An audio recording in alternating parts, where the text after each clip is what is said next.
The date is the 11th of September 1866, and Brisbane has been in a state of apprehension for 4 days. The unemployed from Ipswich have marched to Brisbane and joined the unemployed from here.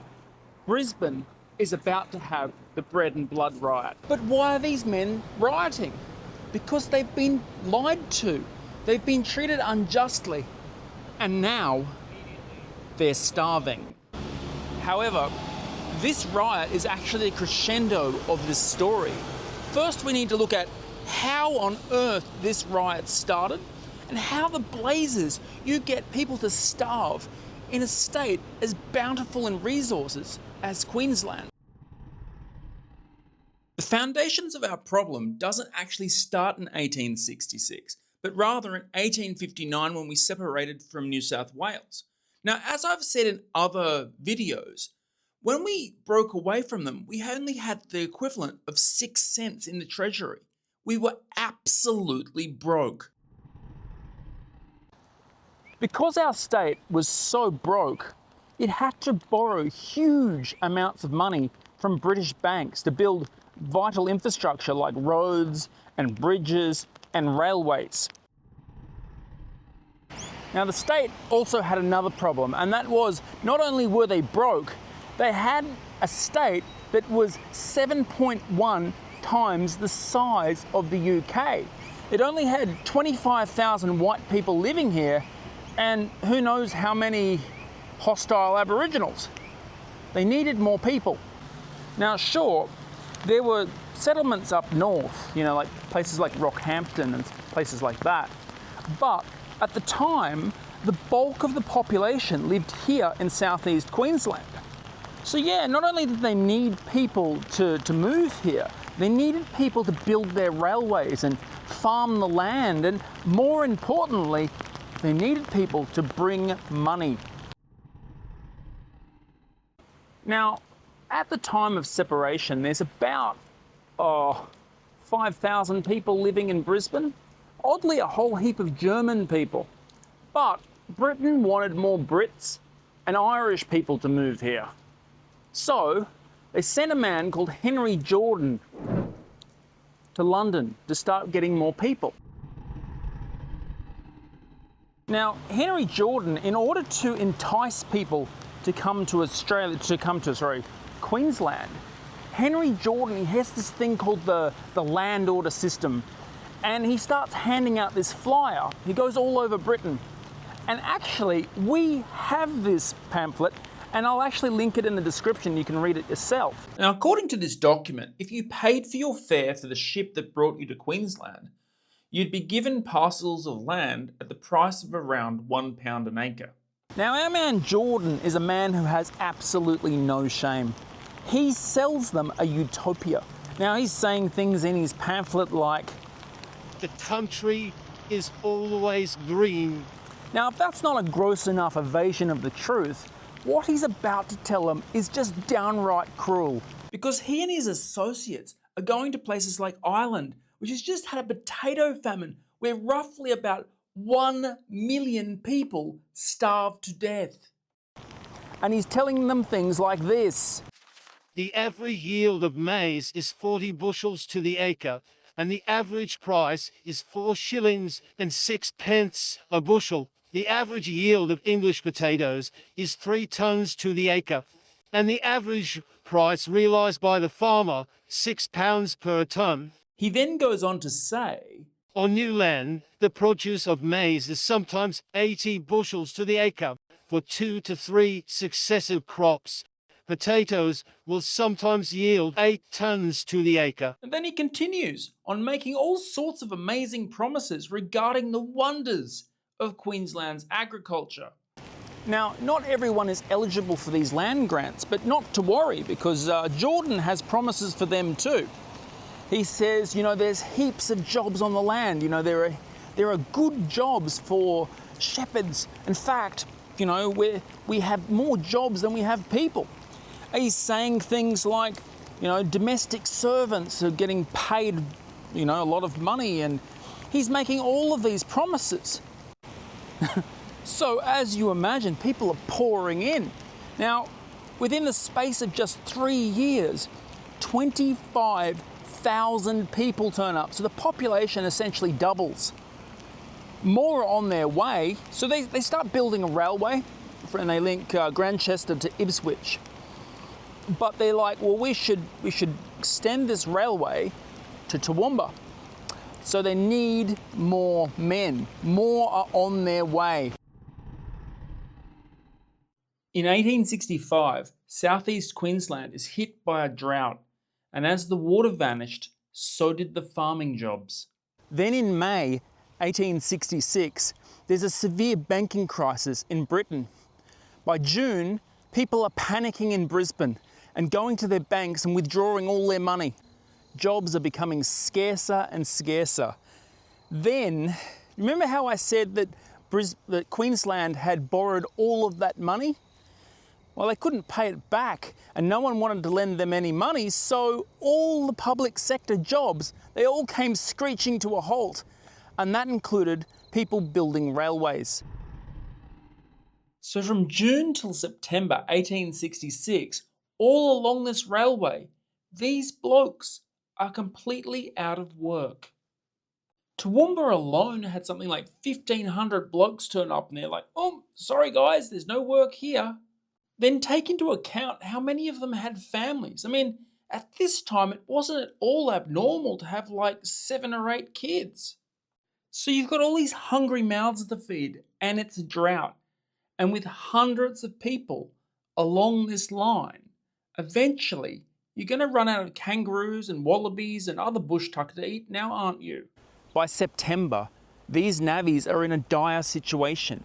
100 of them descend on Laidley, where they kick down the doors of a government supply shed along the railway because they are so desperate for food. Now the coppers turn up and these navvies say, well, we all broke into this shed, you'll have to send us to jail.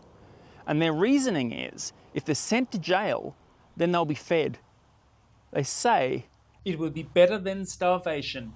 How's that for tragic? Then 150 men from the Healden camps jump onto an empty goods train and they make their way to Ipswich. Now, police desperately try and intercept these men, but most of them, they just jump off the train and they're joined by even more men who descend on Ipswich. Now, these men are intent to go to Brisbane to protest their situation. Now, a local politician here in Ipswich insists that the shops feed these hungry navvies, but at the same time, he's having telegraphs sent to Brisbane warning them that a whole heap of angry navvies are inbound. Now, Brisbane absolutely freaks out because, like, how many men are on their way? Is it just these guys or are there more navvies? Are there going to be thousands of people or just hundreds? So they start making, various people into special constables. They promote the fire brigade. They make them special constables and they give them batons.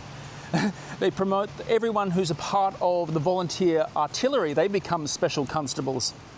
Other people from society, they just make them into special constables. Some, they don't trust them with batons, they just have badges. But suddenly, Brisbane has a much larger police force than it did prior, and it's now waiting for the navvies to turn up. Brisbane sits and it watches the Victoria Bridge with bated breath, waiting for an army to end up on their doorstep. On the 8th of September, a call went out. Here come the navvies. So, policemen with batons marshalled here in Queen Street. Policemen without batons marshalled here in William Street. Far from an invading army turning up and walking across this here bridge, what turned up instead was only 135 blokes. Now, it's really not surprising, I mean, seeing as these guys were so hungry and they had so far to walk. But I sort of wonder what they must have felt when they walked across that bridge and found, an army of new policemen waiting for them in Queen Street. And, it must have been actually quite intimidating for them. Now, apparently they walked across quietly and they were carrying shovels and picks, but they hadn't come here to fight and smash in the heads of politicians. They'd brought their tools because they were desperate for work. and they were happy to take it here as well. Now, as the navvies are crossing this bridge and they're reaching the other side, they're about to be joined by the real troublemakers of this story. And the real troublemakers of this story are Brisbane's unemployed, who appear to be the newly arrived immigrants. Now, the unemployed of Brisbane are led by a bloke called William Eves. And whilst the newspapers don't label him specifically, or people like him, there's quite a lot of victim blaming happening at this time. There's a group of unemployed who the papers are saying, you know, they don't want to work, or they're scamps, or they're people who are trying to start a riot.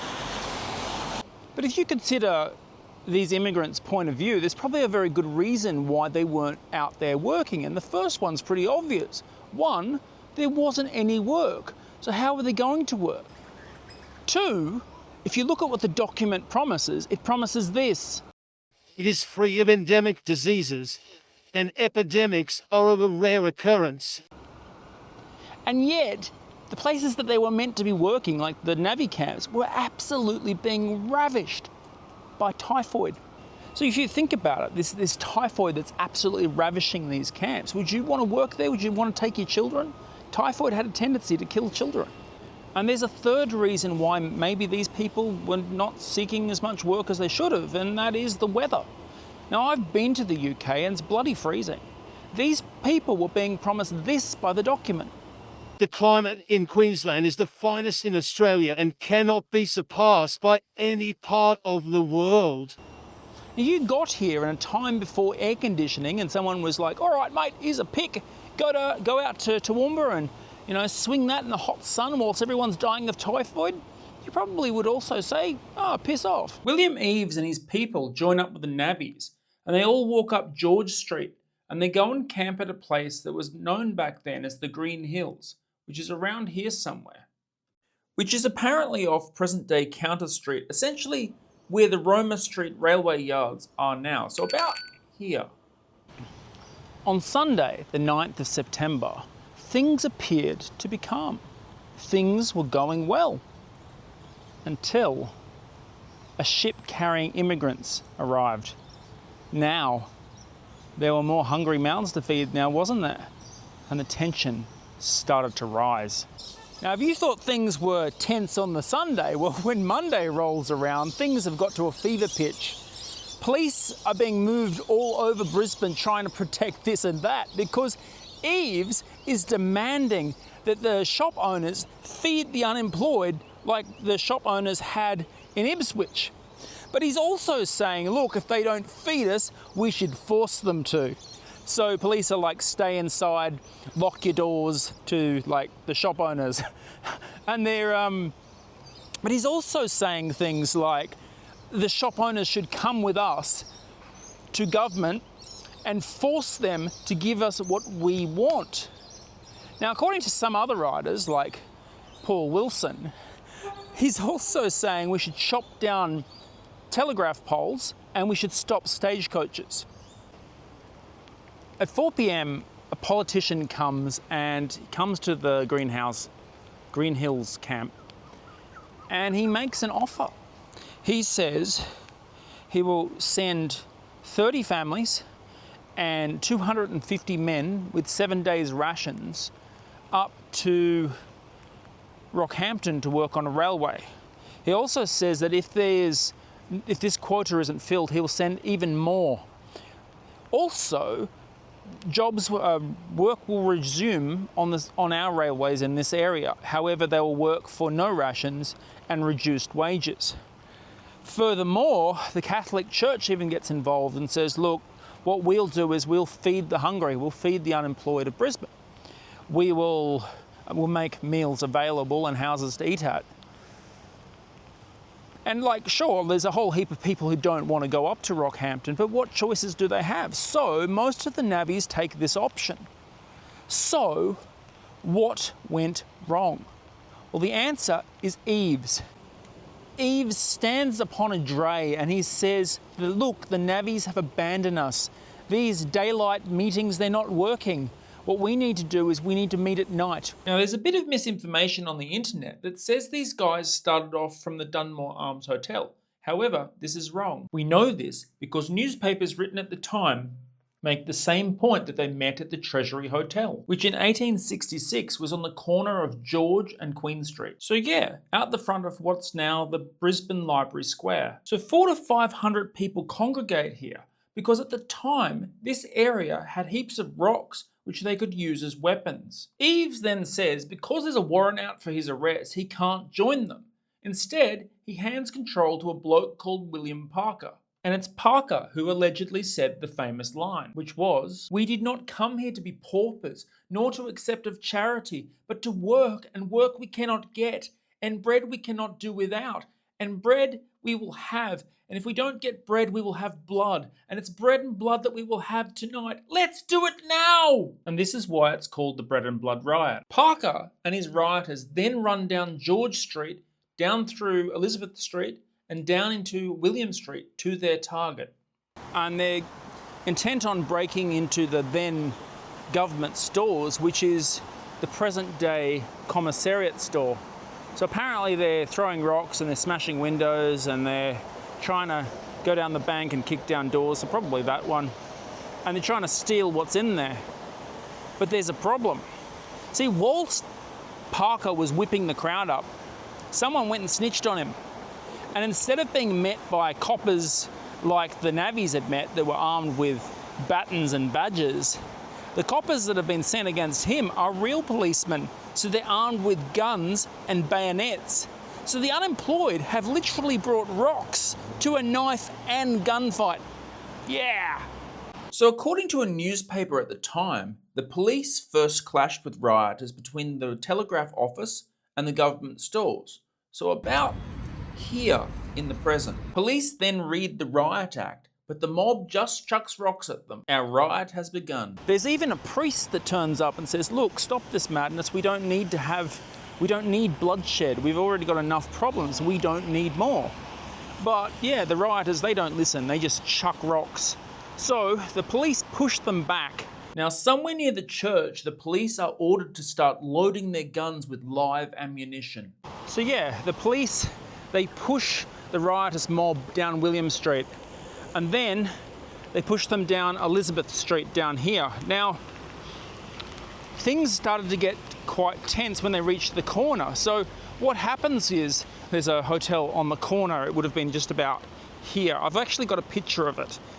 This is the Dunmore Arms Hotel. This is, it probably causes confusion because that is the Treasury now, and maybe that's where the confusion has come from. So at the Dunmore Arms, the police read the Riot Act, but our rioting mob, they don't stop rioting, they just keep on chucking more rocks. And here, Hugh Massey, the Commissioner of Police, is hit in the head with a rock. Blood starts pouring down his face, apparently. And the police, they've had enough. From here, police with fixed bayonets drive the crowd back. The riot has come to an end. Now, at the beginning of this video, I told you how these men had been lied to, how they'd been treated unfairly, and how they were starving, and how this came to be, and how this riot happened. But I also went out of my way to mention the works of Jordan. And there's a reason for that. And that reason is the trial of Eves. When he stands at the dock, he says this: with many others, he had been brought like cattle to Queensland, deluded by the specious arguments of Mr. Jordan. He goes on to say, on one occasion in search for employment, he went up the country for 3 days. His wife and child were starving. Sort of brings us to the question, if we felt tricked and we came to this country and found ourselves in a similar situation, how might we feel? Would we find ourselves calling out for a new government? Maybe. Food for thought, eh? Anyway, if you like videos like this, I've made a whole heap of others.